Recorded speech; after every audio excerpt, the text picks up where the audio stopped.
this is the new Aldi Workzone Tracksaw. It's a PL55, that's the model number, and some of the features here, it's got a powerful 1200 watt motor, 20-foot teeth blade, and 160 mm cutting width. The depth of the wood which you could cut is 55 mm, and the best part, it's got a 3-year warranty. So let's start with unboxing this.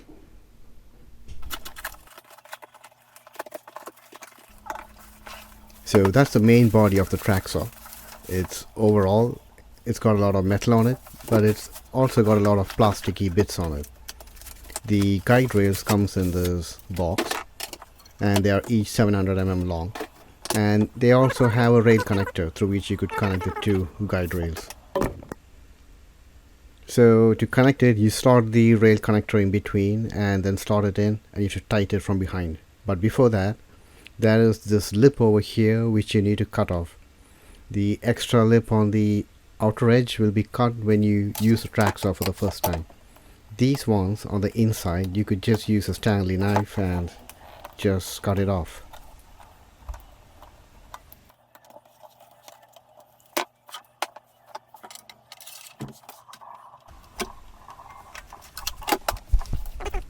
So before putting in the rail connectors, just make sure that both the tracks are actually plumb to each other.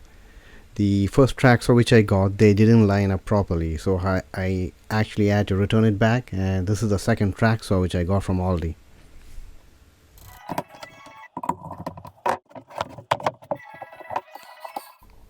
Once it's all connected, just slide your tracksaw to make sure that it glides in properly. So that's a tilt protection mechanism. So if you do attach that, your tracksaw is firmly in place. It won't jump out of your hand.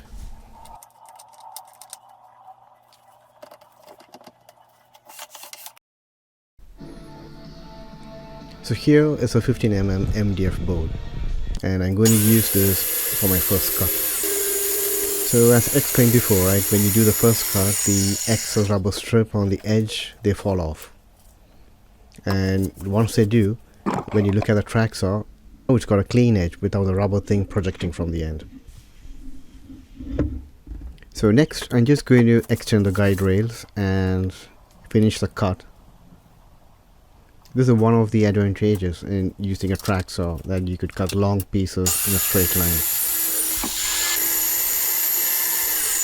And here's the finished product. The cut is pretty good.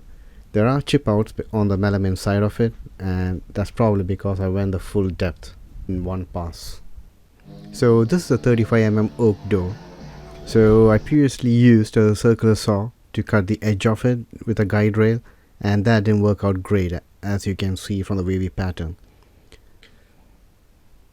So what I'm going to do is mark 27 centimeters on either side of the door. And once it's done, I'm going to place the guide rails over the mark and clamp that in place. So I adjusted the depth of the punch cut to around 40 mm and then used it to cut it, and it went pretty smooth. I did feel some resistance, and that's probably I tried to take a lot more in one pass. Anyway, on the finished surface, it looks pretty decent.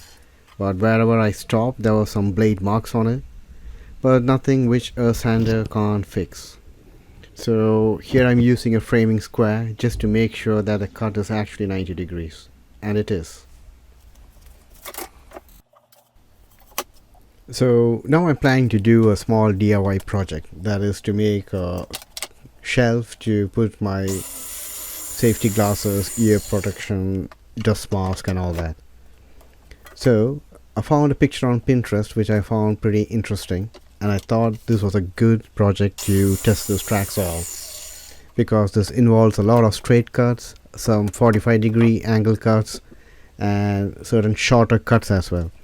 So it's a fun project, and I really wanted to see if we could use a tracksaw to do it. So here is that.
So what do I think?